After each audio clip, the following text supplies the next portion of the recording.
Saudi अरब का बादशाह في المملكة العربية السعودية शाह फैसल اتفقوا على هضم حقوق العرب. मुसलमान दुनिया का वो अकेला बादशाह जिसके एक ही हुक्म से सुपर पावर अमेरिका ने उसके सामने घुटने टेक दिए थे, जिसने फलस्तीन की आजादी के लिए पूरी दुनिया से दुश्मनी ली थी। نقبل بتقسيم فلسطين लेकिन जैसे ही शाह फैसल मुसलमान दुनिया का सबसे बड़ा लीडर बना, أو أن يتكدر الشرق. शाह फैसल को उसके अपने ही भतीजे सऊदी खानदान के एक शहजादे ने गोली मारकर शहीद कर दिया। लेकिन आखिर सऊदी खानदान को इतनी ताकत मिली कहां से? इसके लिए हमें बहुत पीछे जाना होगा। आज से 1400 साल पहले रसूलुल्लाह सल्लल्लाहु अलैहि वसल्लम ने अपनी जिंदगी में अरब का ये सारा इलाका फतह कर लिया था। लेकिन जैसे ही रसूलुल्लाह सल्लल्लाहु अलैहि वसल्लम इस दुनिया से चले गए, अरब के बहुत सारे कबीलों ने पहले खलीफा अबू बकर रज़ियल्लाहु तआला अन्हु के खिलाफ बगावत का ऐलान कर दिया। और सिर्फ यही नहीं, कुछ लोगों ने तो नबी होने का झूठा दावा भी किया था, जिनमें सबसे बड़े झूठे नबी का नाम था मुसैलमा कज़्ज़ाब। तो अब पहले खलीफा अबू बकर रज़ियल्लाहु तआला अन्हु ने अरब को दोबारा फतह करने के लिए अपना बेस्ट जनरल खालिद बिन वलीद को इन बागी कबीलों की तरफ भेजा, जिसके बाद खालिद बिन वलीद ने तेजी से ये सारा इलाका दोबारा फतह किया। और आखिर उनकी लड़ाई तारीख के सबसे बड़े झूठे नबी मुसैलमा कज़्ज़ाब से हुई, जंगे यमामा। इस जंग में खालिद बिन वलीद ने मुसैलमा कज़्ज़ाब और उसके कबीले बनु हनीफा को ऐसा हराया कि अगले 1000 साल तक बनु हनीफा दोबारा अपने पैरों पर खड़े नहीं हो सके। लेकिन 1000 साल के बाद मुसैलमा के कबीले बनु हनीफा से एक नया बादशाह सामने आया, सऊदी खानदान का पहला बादशाह, जिसका नाम था मुहम्मद बिन सऊद। जब सऊद बादशाह बना, उस वक्त दुनिया की सबसे बड़ी ताकत उस्मानिया खिलाफत थी, जिसमें ज्यादातर उस्मानी बादशाह सूफीज्म को फॉलो करते थे। और उस्मानिया सल्तनत के दौर में मक्का का ये हाल था कि मक्का की ग्रैंड मस्जिद में रोज एक ही नमाज पढ़ने के लिए 4 अलग इमाम खड़े होते थे, हनफी, शाफी, मालिकी और हम्बली। और इनमें से कोई भी एक दूसरे के इमाम के पीछे नमाज नहीं पढ़ता था। ये सब देखकर अरब में एक स्कॉलर ऐसा था जो इस सिस्टम से बिल्कुल खुश नहीं था, मोहम्मद बिन अब्दुल वहाब। लेकिन जैसे ही वो इस सब के खिलाफ आवाज उठाने लगे, लोगों ने उन्हें अपने ही शहर से निकाल दिया। अब मोहम्मद बिन अब्दुल वहाब के पास इल्म तो था, लेकिन अपने ख्यालात ज्यादा लोगों तक पहुंचाने के लिए उन्हें ताकत की जरूरत थी। और ये ताकत उन्हें तब मिली जब उन्होंने दुनिया के पहले सऊदी बादशाह के साथ दोस्ती का हाथ मिलाया, जिसके बाद सऊदी और वहाबी खानदान ने मिलकर अरब के इलाके नजद में एक मजबूत हुकूमत बनाई। अब सऊदी खानदान की एक मजबूत हुकूमत तो बन चुकी थी, लेकिन फिर भी उनकी उस्मानिया खिलाफत के सामने कोई औकात नहीं थी। उस्मानिया खिलाफत अब भी मुसलमानों की सबसे बड़ी ताकत थी। लेकिन इस सब के 200 साल बाद उस्मानिया सल्तनत अपनी आखिरी सांसें ले रही थी। वर्ल्ड वॉर 1, जिसमें एक बार फिर ब्रिटिश एम्पायर और उस्मानिया खिलाफत एक दूसरे के आमने सामने हुए। और ब्रिटिश एम्पायर को अच्छी तरह पता था कि हम उस्मानिया खिलाफत को तब तक नहीं तोड़ सकते जब तक उनके साथ अरबों का सपोर्ट है। तो ऑफ कोर्स ब्रिटिश एम्पायर ने अपना फुल जोर लगाया कि किसी तरह अरब के लोग उस्मानिया सल्तनत के खिलाफ बगावत कर दें। लेकिन ये कोई आसान काम नहीं था। ब्रिटिश एम्पायर को इस काम के लिए एक बहुत ही ताकतवर अरब लीडर की जरूरत थी। और आखिर बहुत ढूंढने के बाद अंग्रेजों को ये लीडर मिल गया, मक्का का शरीफ हुसैन, जो कोई आम इंसान नहीं था, बल्कि उसका ताल्लुक रसूलुल्लाह सल्लल्लाहु अलैहि वसल्लम के खानदान से था। और वो खुद भी एक बहुत बड़ा स्कॉलर था। ब्रिटिश एम्पायर ने शरीफ हुसैन और अरब के लोगों के साथ एक वादा किया کہ اگر ہم عثمانیہ سلطنت سے یہ جنگ جیت گئے ہم دنیا سے خلافت ختم نہیں کریں گے بلکہ ہم ترکوں سے خلافت چھین کر واپس عربوں کو مسلمانوں کا خلیفہ بنائیں گے۔ یہ سن کر آف کورس عرب کے لوگ بہت خوش ہوئے اور انہوں نے برٹش امپائر کے ساتھ مل کر عثمانیہ سلطنت کے خلاف بغاوت کر دی اور آخر عربوں کی ہی اس بغاوت کی وجہ سے خلافت عثمانیہ جو پہلے اتنے بڑے علاقے پر پھیلی ہوئی تھی اب صرف اتنی سی رہ گئی۔ تو اب ویٹ، مشن تو پورا ہو چکا تھا، مطلب برٹش امپائر کو اب خلافت شریف حسین کو دے دینی چاہیے تھی، لیکن برٹش امپائر نے کہا نہیں، اور انہوں نے شریف حسین کے سامنے ایک بہت ہی خطرناک شرط رکھی کہ ہم تمہیں مسلمانوں کا خلیفہ تو بنا دیں گے لیکن تمہیں فلسطین کو یہودیوں کے حوالے کرنا ہوگا۔ لیکن فلسطین کو بیچنے کی انگریزوں کی اس آفر کو شریف حسین نے ہار دیا۔ برٹش امپائر کو یہ دیکھ کر شریف حسین پر بہت غصہ ہے کہ ہمارے اس پپٹ کی اتنی ہمت کہ وہ ہمیں آنکھیں دکھائی، لیکن شریف حسین نے فلسطین یہودیوں کے حوالے نہیں کی۔ یہ دیکھ کر برٹش امپائر نے اپنا سارا سپورٹ شریف حسین سے ہٹا دیا، جس کے بعد ایک ایسی عجیب سچویشن بنی کہ پوری دنیا میں عربوں کا کوئی بھی بڑا لیڈر نہیں تھا، اور یہ سب دیکھ کر اس موقع کا سب سے بڑا فائدہ ایک جوان عرب لیڈر نے اٹھایا، سعود خاندان کا کنگ عبدالعزیز۔ اب عبدالعزیز شریف حسین سے بالکل اپوزٹ تھا، اسے کوئی پرواہ نہیں تھی کہ اگر دنیا سے خلافت ختم ہوتی ہے تو ہونے دو، اگر فلسطین یہودیوں کو ملتا ہے تو ملنے دو، اسے صرف عرب کا بادشاہ بننا تھا۔ اور انگریزوں کو بھی بالکل ایسے ہی ایک سیلفش مسلمان لیڈر کی ضرورت تھی جو صرف اپنا سوچے اور باقی مسلمانوں کی اسے کوئی پرواہ نہ ہو۔ اسی لیے شریف حسین سے اپنا سپورٹ ہٹانے کے بعد انگریزوں نے اپنی پوری طاقت کے ساتھ عبدالعزیز کو سپورٹ کیا، جس کے بعد عبدالعزیز اپنی فوج کے ساتھ تیزی سے مکہ اور مدینہ فتح کرنے کے لیے ریاض سے روانہ ہوا۔ اینڈ آف کورس انگریزوں کی مدد سے عبدالعزیز نے آسانی سے پورا حجاز فتح کر لیا، اور عبدالعزیز کی طاقت کو دیکھ کر مکہ کے سارے علماء نے کعبہ کے سامنے اس کے ہاتھ پر بیعت کی۔ مکہ اور مدینہ کو فتح کرنے کے بعد عبدالعزیز کی بادشاہت اس سارے علاقے پر پھیل گئی، اور اس طرح دنیا میں ایک نئی ریاست بنی، the kingdom of Saudi Arabia. اليوم في المملكة العربية السعودية اور عبدالعزیز اس کا پہلا بادشاہ۔ سب سے پہلے کنگ عبدالعزیز نے سعودی عرب کو دو بڑے حصوں میں ڈیوائیڈ کیا، ایک حصہ نجد جس میں سعودی خاندان کا کیپٹل ریاض تھا، جس کا گورنر اس نے اپنے بڑے بیٹے سعود بن عبدالعزیز کو بنایا، اور دوسرا حصہ حجاز جہاں اسلام کی سب سے ہولی سائٹس تھی، مکہ اور مدینہ، اور یہاں کا گورنر بادشاہ نے اپنے دوسرے بیٹے کو بنایا، پرنس فیصل۔ هذا كل ما أريده أيها الإخوان.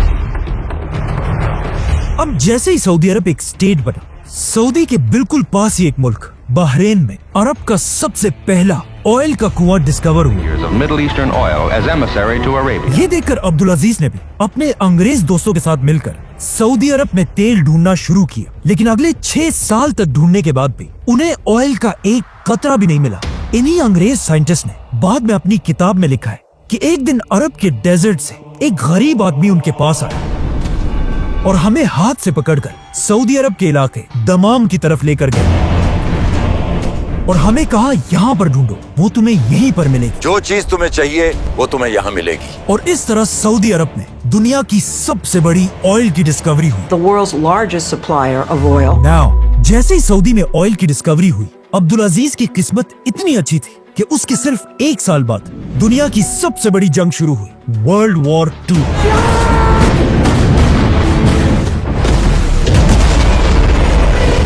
جس کی وجہ سے پوری دنیا کو آئل کی سخت ضرورت تھی۔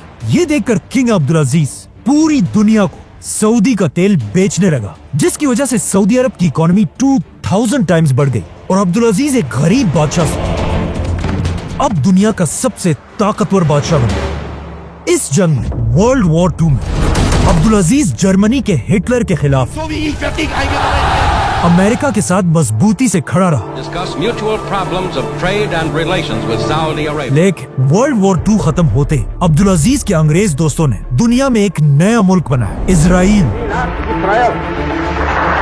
जैसे इजराइल के लीडर ने इजराइल की आजादी का ऐलान किया, Finally, by the grace of God, उसके सिर्फ एक दिन बाद ऑलमोस्ट बहुत सारे अरब मुल्कों ने मिलकर इजराइल पर हमला कर दिया। अब जब सारे अरब इजराइल के खिलाफ लड़ रहे थे, दुनिया का सबसे बड़ा अरब बादशाह अब्दुल अजीज चुप करके बैठा हुआ था। अब्दुल अजीज के पास पैसा तो बहुत था और बहुत बड़ी फौज भी थी, लेकिन फलस्तीन को बचाने के लिए अब्दुल अजीज ने कोई भी कदम नहीं उठाया और सिर्फ 800 सऊदी वॉलंटियर्स ने जाकर इजराइल के खिलाफ जंग लड़ी। लेकिन पूरे सऊदी खानदान में सिर्फ एक ही शख्स ऐसा था जिसने फलस्तीन के लिए आवाज उठाई, अब्दुल अजीज का बेटा प्रिंस फैसल, هل نقبل بتقسيم فلسطين؟ जिसने यूएन में खड़े होकर कहा कि हम इजराइल को नहीं मानते। بشير زوال إسرائيل. अब इजराइल तो आजाद हो गया, लेकिन इसके कुछ ही सालों बाद किंग अब्दुल अजीज अपनी आखिरी सांसें ले रहा था। मरने से पहले अब्दुल अजीज ने अपने दोस्तों से कहा कि काश मेरे बाद सऊदी अरब का बादशाह सऊद नहीं बल्कि फैसल होता, और साथ ये भी कहा कि काश मेरे फैसल जैसे 3 और बेटे होते। लेकिन फिर भी अपने आखिरी वक्त में अब्दुल अजीज ने फैसल को अपने पास बुलाया और उससे 7 बार कसम ली कि तुम अपने भाई सऊद के साथ वफादार रहोगे। जिसके बाद अब्दुल अजीज के मरते ही उसका बड़ा बेटा सऊद सऊदी अरब का बादशाह बना। लेकिन आखिर क्यों अब्दुल अजीज सऊद की जगह अपने बाद फैसल को बादशाह बनाना चाहता था? क्योंकि उसे पता था कि उसका बड़ा बेटा सऊद एक बहुत ही अय्याश आदमी है। सऊद की 4 बीवियां और उसके हरम में 100 से ज्यादा लौंडियां थी और सऊद के टोटल 115 बच्चे थे और उसकी ये सारी फैमिली उसके 24 लग्जरी पैलेसेस में रहती थी। और सऊद की शराब पीने की आदत का सबको पता था। सऊद ने बादशाह बनते ही सऊदी अरब का सारा खजाना अपने खानदान पर लुटाना शुरू किया। सऊद ने ऐलान किया कि आज के बाद हर शहजादे को खजाने से करोड़ों रुपए दिए जाएंगे।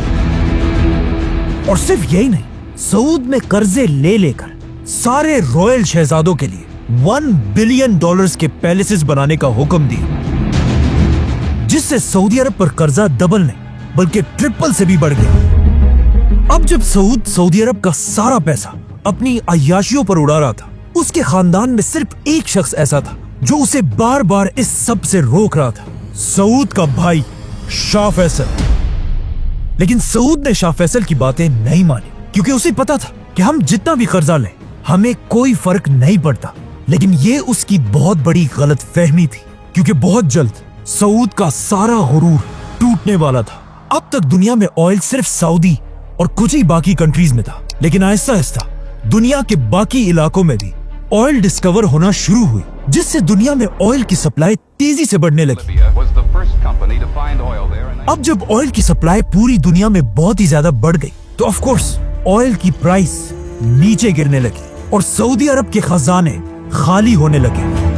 अब सऊद फंस चुका था, क्योंकि उसने कर्जे बहुत ज्यादा ले लिए थे और उन्हें वापस करने के लिए सऊद के पास पैसे नहीं थे। लेकिन इस सब के बाद भी सऊद अपनी अय्याशी की जिंदगी गुजारता रहा। ये देखकर सऊद को उसके भाई फैसल ने बहुत समझाया कि तुम्हारी इन अय्याशियों से ये मुल्क तबाह हो जाएगा, लेकिन सऊद ने फैसल की बात नहीं मानी। आखिर फैसल ने गुस्से में आकर अपनी प्राइम मिनिस्टर की पोस्ट से रिजाइन कर दी और सऊदी अरब छोड़कर चला गया। फैसल के जाने के बाद सऊदी अरब के हालात और भी ज्यादा खराब हो गए और सिर्फ 2 सालों में सऊदी अरब तारीख में पहली बार बैंकरप्ट होने के बिल्कुल करीब खड़ा था। ये सब देखकर सबको समझ आ गई कि अब सऊदी अरब को तबाह होने से सिर्फ एक ही आदमी बचा सकता है, शहजादा फैसल। ये देखकर सऊदी खानदान और वहाबी खानदान ने मिलकर फैसल के सामने हाथ जोड़े कि आप प्लीज अपने भाई सऊद को हटाकर खुद सऊदी अरब के बादशाह बन जाएं, वरना ये मुल्क तबाह हो जाएगा। अब आप ही हमारी मदद कर सकते। लेकिन फैसल ने कहा नहीं, मैं ऐसा नहीं कर सकता, क्योंकि फैसल को वो दिन याद था जब उसने अपने बाप अब्दुल अजीज के सामने कसम खाई थी कि वो हमेशा सऊद के साथ वफादार रहेगा। इसीलिए फैसल ने कहा कि नहीं, बादशाह सऊद ही रहेगा। मैं उसके अंडर प्राइम मिनिस्टर बनकर सऊदी अरब को बचाने की कोशिश करूंगा। सऊद ने फैसल की ये ऑफर एक्सेप्ट कर ली और सारी ताकत प्राइम मिनिस्टर फैसल के हवाले कर दी। फैसल ने आते ही सबसे पहले शहजादों की सारी आयाशियां खत्म कर दी, उनको दिए जाने वाले करोड़ों रुपए बंद कर दिए और इन शहजादों के लग्जरी पैलेसेस छीनकर वहां गवर्नमेंट ऑफिसेस बनाए। और सबसे बड़ा काम फैसल ने यह किया कि तारीख में पहली बार सऊदी अरब से स्लेवरी खत्म कर दी। शाह फैसल ने अपने खजाने से हर गुलाम के मालिक को $2000 देकर उसे आजाद कर दिया। इस तरह एक ही दिन में हजारों गुलाम आजाद हो गए। और सऊदी की इकोनॉमी ठीक करने के लिए शाह फैसल ने एक ताकतवर आदमी से कर्जा भी लिया, जो उस वक्त सऊदी का सबसे अमीर आदमी था, जिसका नाम था मोहम्मद बिन लादेन। फैसल ने पूरी दुनिया से इस्लामिक स्कॉलर्स को सऊदी बुलाया ताकि ये स्कॉलर्स सऊदी के एलीट खानदान के बच्चों को इस्लाम सिखा सके। बाय द वे, इन्हीं इस्लामिक स्कूल्स में उसी सऊदी के सबसे रिच आदमी मोहम्मद बिन लादेन का बेटा भी पढ़ता था, Osama bin Laden. Give us Osama bin Laden, dead or alive. Faisal के इन जबरदस्त कामों से अब सऊदी अरब दोबारा मजबूत होने लगा, लेकिन पूरी दुनिया को अच्छी तरह पता था कि सऊद सिर्फ नाम का बादशाह है और सारी ताकत असल में फैसल के पास है। इस सब के दौरान किंग सऊद अमेरिका में आराम से बैठा हुआ था, लेकिन जब 1 साल के बाद वो वापस सऊदी आया और वापस आकर उम्रा करने के लिए गया, लेकिन उम्रा करने के दरमियान ही उसे समझ आ गई कि अब लोग उसे वो इज्जत नहीं दे रहे जो एक बादशाह को मिलनी चाहिए, और उसे समझ आ गई कि अब लोग उसे बादशाह समझते ही नहीं। और यहाँ से सऊद आहिस्ता आहिस्ता अपने भाई फैसल से नफरत करने लगा। और सिर्फ यही नहीं, बल्कि उसके अयाश बेटे उसे फैसल के खिलाफ भड़काने लगे, क्योंकि फैसल ने आते ही इन सारे शहजादों की अयाशियां खत्म कर दी थी। तो अब सऊद और उसके बेटे मिलकर फैसल को हटाने की साजिश करने लगे। सऊद और उसके बेटे पैसे देकर लोगों को फैसल के खिलाफ करने लगे, जिसका फैसल को अच्छी तरह पता था, लेकिन फैसल ने बादशाह के खिलाफ कोई कदम नहीं उठाया। असल मसला तब बना जब सऊद ने फैसल की तरफ एक लेटर भेजा जिसमें लिखा था, फैसल, तुम अपनी औकात में रहो और याद रखो कि बादशाह मैं हूँ, और मैं तुम्हें हुक्म देता हूँ कि मेरे 2 बेटों को सऊदी अरब के टॉप मिनिस्टर्स बनाओ, वरना मैं अपनी रॉयल फौज भेजकर तुम्हें गिरफ्तार कर लूंगा। जैसे ही फैसल ने बादशाह का ये खत पढ़ा, उसने ये खत अपने भाई को दिया, जिसने सीधा जाकर बादशाह के मुंह पर ये खत फाड़ दिया। अपनी ये बेइज्जती देखकर बादशाह को बहुत गुस्सा आया और उसने फौरन अपनी रॉयल फौज फैसल को गिरफ्तार करने के लिए उसके महल की तरफ भेजी। बादशाह की रॉयल फौज ने जाकर फैसल के महल को हर तरफ से घेर लिया, लेकिन फनी बात यह कि फैसल के पास इतनी ताकत थी और उसका इतना रोब था कि जैसे ही फैसल अपने महल से बाहर निकला, बादशाह की फौज की काम पे टांगने लगे और उन्होंने फैसल को देखकर उसे गलती से सलूट कर दिया, जिसे देखकर फैसल इन गार्ड्स पर हंसने लगे। लेकिन फिर भी ये गार्ड्स फैसल को गिरफ्तार करने के लिए खड़े रहे। यहाँ तक कि कहा जाता है कि बादशाह ने फैसल को मारने की कोशिश भी की। ये सब देखकर आखिर फैसल ने अपने बाप से की हुई कसम तोड़ दी और कहा अब और बस है। सऊद सारी हदें पार कर चुका है। अब सऊद के पास तो सिर्फ थोड़े से रॉयल गार्ड्स थे, लेकिन सऊदी अरब की पूरी फौज फैसल को अपना लीडर मानती थी। तो सबसे पहले फैसल ने हुक्म दिया कि सारे पैलेसेस से हमारी औरतों और बच्चों को निकाल दिया जाए, क्योंकि अब फैसला तलवार से होगा। फैसल के एक ही इशारे से पूरी सऊदी फौज तेजी से बादशाह के महल की तरफ बढ़ने लगी और बादशाह के महल को हर तरफ से घेर लिया।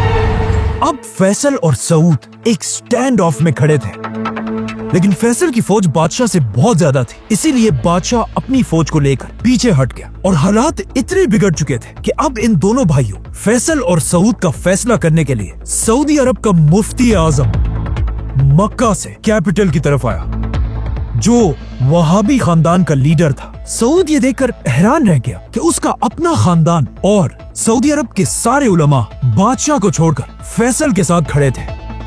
लेकिन क्यों, आखिर क्यों सब बादशाह को छोड़कर फैसल के साथ खड़े थे? इसकी दो बड़ी रीजंस है। एक तो फैसल ऑफ कोर्स एक बहुत ही ज़हीन और जबरदस्त लीडर था, लेकिन इसकी एक और भी इम्पोर्टेंट वजह थी। इस सब से 200 साल पहले अरब के दो बड़े खानदान सऊद और वहाबी खानदान ने मिलकर पहली सऊदी रियासत बनाई थी, और आज तक यही दो खानदान सऊदी अरब के सबसे पावरफुल खानदान थे। और फैसल ऐसा अकेला आदमी था जो इन दोनों खानदानों का शहजादा था, क्योंकि फैसल का बाप अब्दुल अजीज सऊद खानदान से था और उसकी माँ तरफा मोहम्मद बिन अब्दुल वहाब के खानदान से थी। इसीलिए अब दोनों खानदानों ने मिलकर बादशाह सऊद के खिलाफ शहजादे फैसल को सपोर्ट किया। आखिर ये सब देखकर फाइनली सऊद अपने तख्त से हट गया और शहजादा फैसल सऊदी अरब का नया बादशाह बना। King Faisal, a desert warrior. أن يتكدر الشرق और बादशाह बनते ही फैसल ने अपनी पहली स्पीच की ونحن حينما نصارع और कहा कि ए लोगों,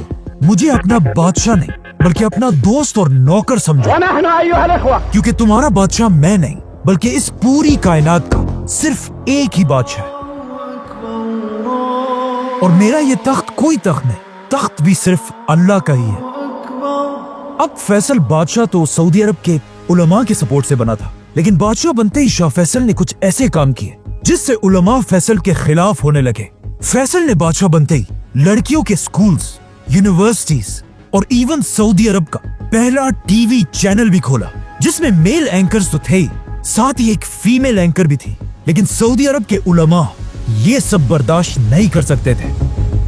यहाँ तक कि एक दिन एक यूनिवर्सिटी के प्रोफेसर ने सऊदी न्यूज़पेपर में एक आर्टिकल लिखा जो एक बहुत ही सिंपल सी बात थी कि जमीन हमेशा सूरज के गिर्द घूमती है, सूरज जमीन के गिर्द नहीं। ये न्यूज़पेपर पूरे सऊदी अरब में फैल गया, लेकिन जब इस आर्टिकल का सऊदी अरब के बड़े मुफ्ती शेख बिन बाज को पता चला तो उन्होंने ऐलान किया कि ये सब बिल्कुल झूठ है, और फिर खुद न्यूज़पेपर में आर्टिकल लिखा कि जमीन सूरज के गिर्द नहीं बल्कि सूरज जमीन के गिर्द घूमता है। जमीन तो साकिन है बेटा। शेख बिन बाज का ये आर्टिकल सिर्फ सऊदी में नहीं बल्कि पूरी दुनिया में फैल गया, जिसके बाद पूरी दुनिया में लोग सऊदी अरेबिया और उसके उलमा पर हंसने लगे, और इसी के साथ शाह फैसल का भी मजाक उड़ने लगा। जैसे ही फैसल को ये बात पता चली, उसने हुक्म दिया कि जिन न्यूज़पेपर्स में ये बात छपी है उन सारों को जमा करके आग लगा दी जाए, जिससे सऊदी उलमा और भी ज्यादा फैसल के खिलाफ खड़े होने लगे।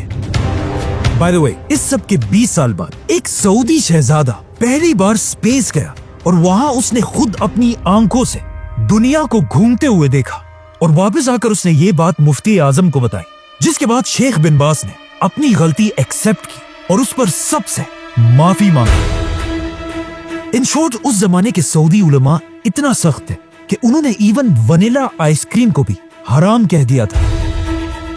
लेकिन आखिर सऊदी उलमा और फैसल की जंग तब शुरू हुई जब उसने सऊदी का पहला टीवी चैनल बनाया। एंड ऑफ कोर्स सऊदी उलमा तो टीवी को हराम समझते थे, तो वो हर तरफ टीवी के खिलाफ प्रोटेस्ट करने लगे। यहाँ तक कि एक शहजादे ने जाकर फैसल के टीवी स्टेशन पर हमला कर दिया और वहां पुलिस ऑफिसर्स पर फायरिंग करने लगा। इसी फायरिंग के दौरान एक पुलिस ऑफिसर ने अपने आप को बचाने के लिए इस सऊद खानदान के शहजादे को गोली मार दी और वो मर गया, जो एक बहुत ही खतरनाक बात थी। इस शहजादे का बाप सीधा अपने भाई बादशाह फैसल के पास गया और उसे कहा, ये पुलिस वाला मेरे हवाले करो ताकि मैं इसका सर काट दूं। लेकिन फैसल ने कहा, नहीं, पुलिस वाला तो बस अपनी ड्यूटी कर रहा था, गलती तुम्हारे बेटे ने की थी, और जब तक मैं सऊदी का बादशाह हूं, जो भी कानून तोड़ेगा, चाहे वो शहजादा हो या कोई आम आदमी, उसे सजा मिलकर रहेगी। मतलब अब फैसल ने एक आम पुलिस वाले को बचाने के लिए अपने ही खानदान सऊद खानदान के साथ दुश्मनी ली थी। इस शहजादे की मौत को याद रखें, क्योंकि इसी शहजादे की मौत की वजह से आगे जाकर शाह फैसल को भी शहीद किया गया था। ये सब तो सऊदी के अंदर हो रहा था, लेकिन सऊदी अरब के बाहर भी फैसल आहिस्ता आहिस्ता एक इंटरनेशनल लीडर बन रहा है। Her Majesty warmly welcomed the dignified Middle Eastern ruler. क्योंकि जैसे ही फैसल बादशाह बना, उसके कुछ ही अरसे बाद एक बहुत बड़ी जंग शुरू हुई Pakistan versus India.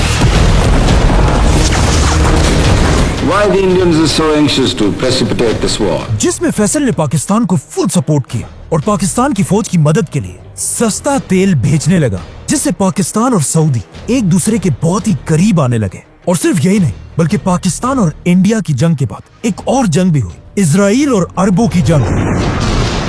Arab states went to war with the Israelis. अब इजराइल के साथ पहली जंग में फैसल के बाप अब्दुल अजीज ने फलस्तीनियों की कोई मदद नहीं की थी, लेकिन अब जब फैसल सऊदी अरब का बादशाह था, उसने अपनी 20,000 की फौज के साथ फलस्तीन और अरबों की मदद की।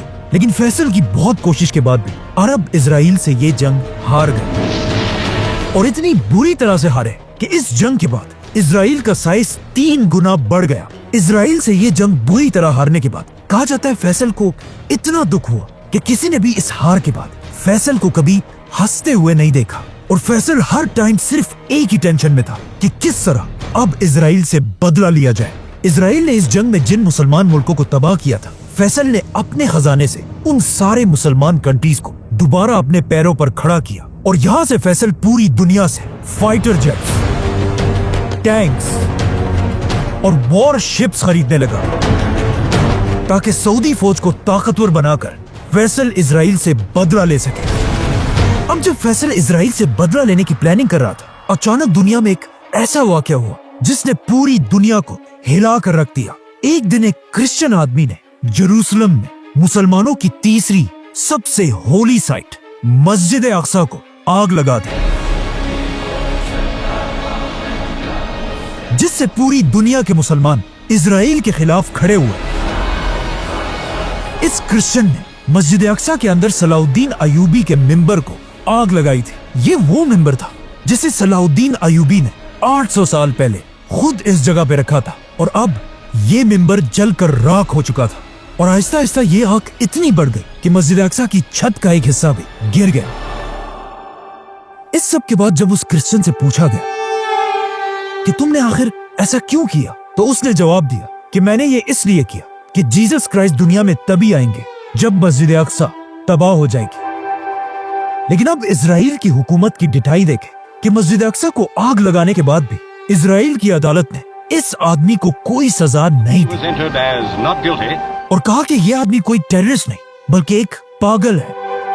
लेकिन अब अगर यही सब किसी मुसलमान ने किया होता तो पूरी दुनिया ने मिलकर उसे टेररिस्ट कहना। Islam does not deserve to call itself a religion of peace. Islam is not a religion of peace. मतलब हमारा टेररिस्ट टेररिस्ट और तुम्हारा टेररिस्ट पागल। अब जब इस आदमी को कोई सजा नहीं मिली, पूरी दुनिया के मुसलमान हर जगह इजराइल के खिलाफ प्रोटेस्ट करने लगे, और सारे मुसलमान इस वक्त दुनिया में सिर्फ एक ही लीडर की तरफ देख रहे थे, सऊदी अरब के शाह फैसल। तो अब ये सब देखकर फैसल ने पूरी दुनिया के मुसलमान लीडर्स को एक जगह जमा होने का हुक्म दिया, और इसी कॉन्फ्रेंस में एक इस्लामिक ऑर्गेनाइजेशन बनाने का ऐलान हुआ, जिसका नाम था OIC, जिससे ऑफ कोर्स फैसल मुसलमान दुनिया का सबसे बड़ा लीडर बना। अब फैसल को मौका मिल चुका था कि वो पूरी दुनिया के मुसलमानों को इजराइल के खिलाफ यूनाइट करे। तो अब फैसल मुसलमान लीडर्स के साथ मिलकर इजराइल पर हमले की प्लानिंग करने लगा, और अचानक 1973 में यहूदियों के सबसे बड़े फेस्टिवल योम कपूर के दिन अरब फौजों ने इजराइल पर सरप्राइज हमला कर दिया। Israelis celebrating the holiday of Yom Kippur. और अरब फौजें हर तरफ से इजराइल के अंदर दाखिल हुई, और इजराइल से ये सारे इलाके फतह कर लिए। इजराइल इस जंग के लिए बिल्कुल भी रेडी नहीं था, इसीलिए इजराइल की फौजें आहिस्ता आहिस्ता मुसलमानों के प्रेशर की वजह से पीछे हटने लगे।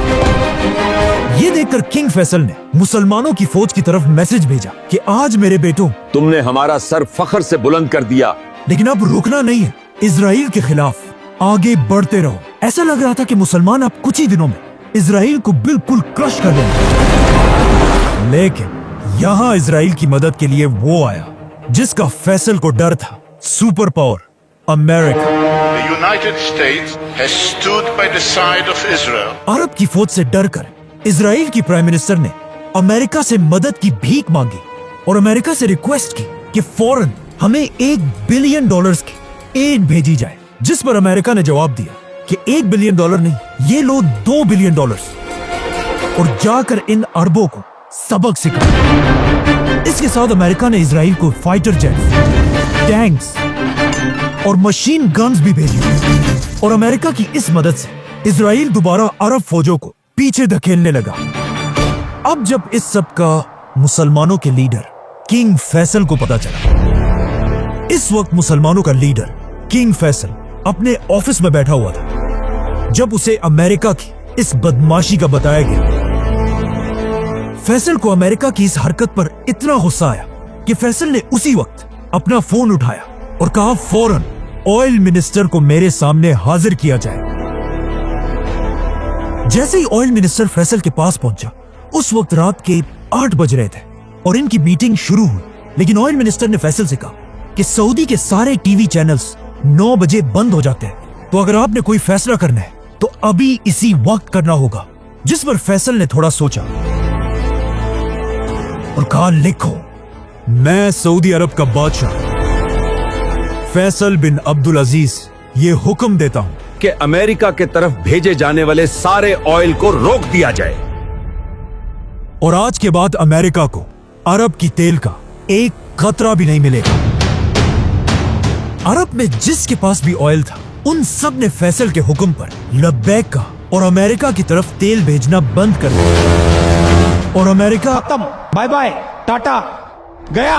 क्योंकि अमेरिका अपना 80% ऑयल अरब कंट्रीज से खरीदता था। ये अमेरिका के लिए इतना बड़ा धचका था कि वर्ल्ड वॉर 2 के बाद अमेरिका की इकोनॉमी इतनी तेजी से कभी नहीं गिरी थी। लेकिन फिर भी अमेरिका ने अपने दोस्त इजराइल का साथ नहीं छोड़ा और अमेरिका की मदद से इजराइल अरबों से ये जंग जीत गया। जिसके बाद ऑफ कोर्स अमेरिका ने फैसल से कहा कि अब जंग खत्म हो चुकी है, तो अब ऑयल की ये पाबंदी खत्म कर दो। लेकिन फैसल इतना गुस्से में था कि उसने कहा, नहीं, जब तक तुम इजराइल को सपोर्ट करोगे तब तक मैं तुम्हें तेल नहीं बेचूंगा। और यहां से फैसल ने अमेरिका बल्कि पूरी दुनिया को अपनी असल ताकत दिखाई।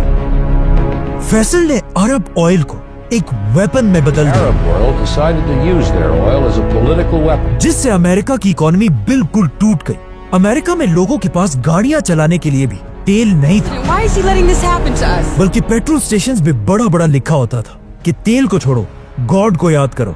और अमेरिका जैसी सुपर पावर कंट्री में पहली बार लोड शेडिंग और ब्लैकआउट्स होने लगे और लोग दोबारा कैंडल्स और लकड़ियां जलाने लगे। अमेरिका में 5 लाख लोगों की जॉब्स चली गई। और सबसे बड़ी बात यह थी कि जिस साल फैसल ने अमेरिका पर पाबंदी लगाई, उस साल अमेरिका का सबसे बड़ा फेस्टिवल क्रिसमस मनाया ही नहीं गया, बल्कि क्रिसमस की रात को, जो हमेशा लाइट से भरी होती थी, इस बार पूरे अमेरिका में सिर्फ और सिर्फ अंधेरा था। फैसल की ताकत का अंदाजा सिर्फ वेस्ट में अमेरिका को नहीं, बल्कि ईस्ट में जापान को भी हुआ। और जापान में कहा जाने लगा कि एटम बॉम्ब के बाद फैसल की पाबंदी जापान के लिए सबसे बड़ा क्राइसिस था। अब जब अमेरिका के हालात बहुत ही खराब हो गए, अमेरिका की बर्दाश्त की हद खत्म हो गई और अमेरिका में सीक्रेट मीटिंग्स होने लगी, जिसमें अमेरिकन ये प्लान करने लगे कि अगर फैसल ने ये पाबंदी खत्म नहीं की तो अमेरिका अपनी पूरी ताकत के साथ फैसल के सऊदी अरब पर हमला कर देगा और उसे हटाकर किसी और शहजादे को तख्त पर बिठा देगा। जब फैसल को अमेरिका की इस प्लानिंग का पता चला, उसने अमेरिका को क्लियर मैसेज भेजा कि अगर तुमने मुझ पर हमला किया तो मैं अरब के सारे तेल के कुओं को आग लगा दूंगा।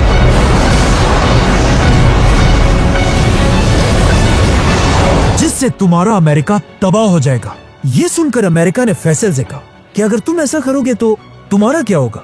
जिस पर फैसल ने कहा कि हम तो हमेशा से डेजर्ट के गरीब लोग थे, हम पहले भी ऊंटों और खजूरों से गुजारा करते थे और अब भी दोबारा वही करेंगे, लेकिन तुम लोग तेल के बगैर जिंदा भी नहीं रह सकोगे। जिसके बाद फैसल ने अपनी फेमस स्पीच की और कहा, ऐ लोगों, मैं वो बादशाह नहीं हूँ जो ऑफिस में बैठकर टेलीफोन पर जंग करे, बल्कि जब जंग का वक्त आएगा तुम सब मुझे फौज के फ्रंट पर देखोगे। और मुझे पता है कि हमारे इन खतरनाक फैसलों से वेस्ट और ईस्ट सब अब हम पर गुस्सा है, اتفقوا على هضم حقوق العرب. लेकिन मुझे इस सब की कोई परवाह नहीं. نحن لسنا ممن يطلب الإعانات والحروب. फलस्तीन की आजादी के लिए فلنقبل بتقسيم فلسطين हम हर हद तक जाएंगे على أن يخلصوا وطنهم السليم. अगर पूरी अरब दुनिया मिलकर ولو أجمع العرب جميعا इसराइल को एक्सेप्ट कर ले, بوجود إسرائيل तब भी मैं अकेला इसराइल को कभी नहीं मानूंगा. فلن ندخل معهم في هذا الاتفاق. अब पहली बार ऐसा लग रहा था कि उस्मानिया खिलाफत के टूटने के बाद एक बार फिर पूरी दुनिया के मुसलमान यूनाइट हो गए हैं और इनका लीडर है फैसल. मुसलमानों की इसी यूनिटी को इसके कुछ ही अरसे बाद OIC की सबसे बड़ी कॉन्फ्रेंस में देखा गया, जो पाकिस्तान के शहर लाहौर में थी. और मुसलमान दुनिया के सारे बड़े लीडर्स गद्दाफी, भुट्टो, शेख मुजीब, यासिर अरफात सब शामिल थे, जहां पहली बार एक इस्लामिक एटम बॉम्ब की बात की गई. इसी कॉन्फ्रेंस में एक बहुत ही फेमस पिक्चर ली गई, जिसमें सारे बड़े लीडर्स मिलकर एक मस्जिद में बैठे हुए हैं. लेकिन अजीब बात यह है, इस पिक्चर में जितने भी लीडर्स हैं उन सबको एक एक करके आगे जाकर मार दिया गया. जैसे ही फैसल OIC की मीटिंग से वापस आया, फैसल की ताकत इतनी बढ़ चुकी थी कि आखिर अमेरिका ने फैसल के सामने घुटने टेक दिए और अमेरिका ने फैसल के कहने पर इजराइल पर प्रेशर डालना शुरू किया कि वो अरबों के साथ डील कर ले. जिसके बाद अमेरिका, यूरोप, जापान सब मिलकर फैसल के सामने हाथ जोड़कर तेल की भीख मांगने लगे. तो अब जब फैसल की डिमांड्स पूरी हो गई, उसने अमेरिका से पाबंदी हटा दी. लेकिन पाबंदी हटाने के बाद भी तेल की प्राइस नीचे नहीं आई. इसीलिए फैसल के दौर में सऊदी की इकोनॉमी तेजी से बढ़ने लगी. जब फैसल सऊदी अरब का बादशाह बना, तब यहाँ की इकोनॉमी सिर्फ $2 बिलियन थी, लेकिन अब फैसल ने उसे $2 बिलियन से $50 बिलियन तक पहुंचा दिया था. कहा जाता है सऊदी अरब में प्रॉपर्टी की प्राइसेस हर हफ्ते डबल होती रहती थी और सऊदी अरब में कंस्ट्रक्शन इतनी तेजी से हो रही थी कि लोग सीमेंट कश्तियों में नहीं बल्कि हेलीकॉप्टर्स में मंगवा रहे थे. और यहीं से सऊदी अरब के लोग दुनिया के सबसे अमीर लोग बने. अब जब फैसल अपनी ताकत की पीक पर था, कहा जाता है कि ये स्पीच उसकी जिंदगी की आखिरी स्पीच थी. हम किस चीज का इंतजार कर रहे हैं? दुनिया की गैरत जागने का. कहाँ है दुनिया की गैरत? ऐ मेरे भाइयों, मस्जिद अक्सा तुम्हें बुला रही है, तुम्हारी मदद के लिए रो रही है. हम किस चीज से डर रहे हैं? मौत से. इससे ज्यादा अच्छी मौत और क्या हो सकती है? जो अल्लाह के राह में लड़ते हुए आए. और मेरी अल्लाह से दुआ है कि अगर मेरे हाथों से फलस्तीन आजाद नहीं होता तो मुझे इस दुनिया में एक लम्हे के लिए भी जिंदा ना रखे. और ए अल्लाह, मुझे शहादत की मौत दे. और इसके कुछ ही अरसे बाद जब फैसल एक मजलिस में बैठा हुआ था, एक आदमी ने फैसल को गोली मार दी.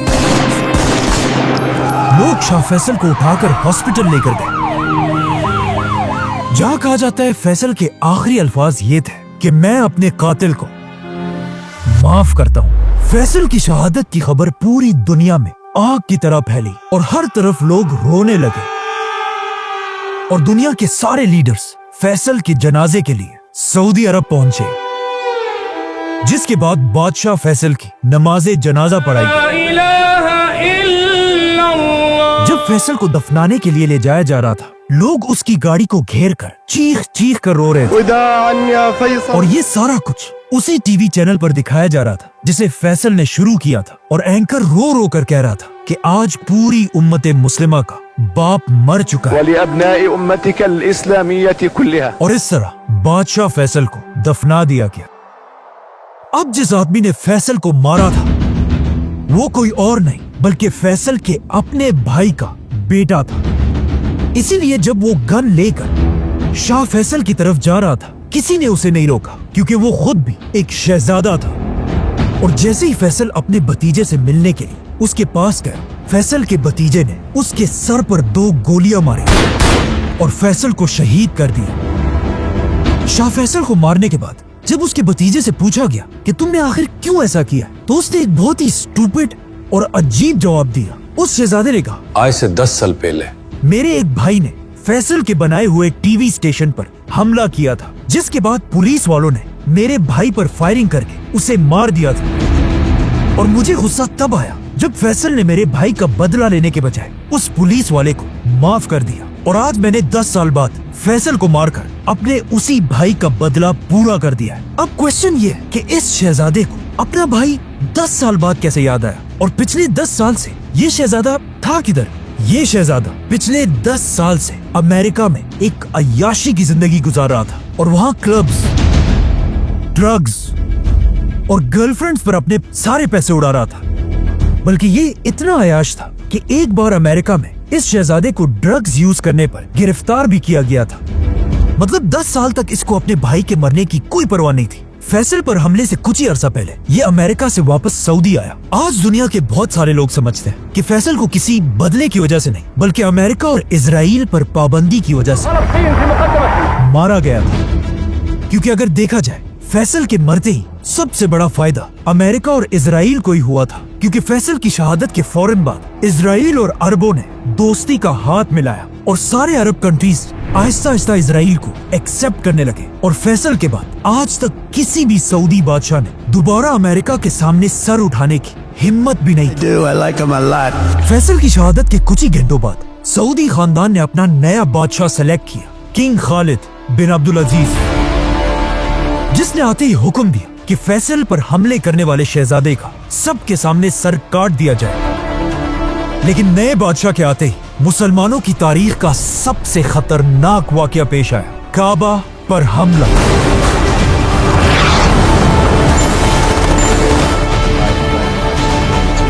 सब्सक्राइब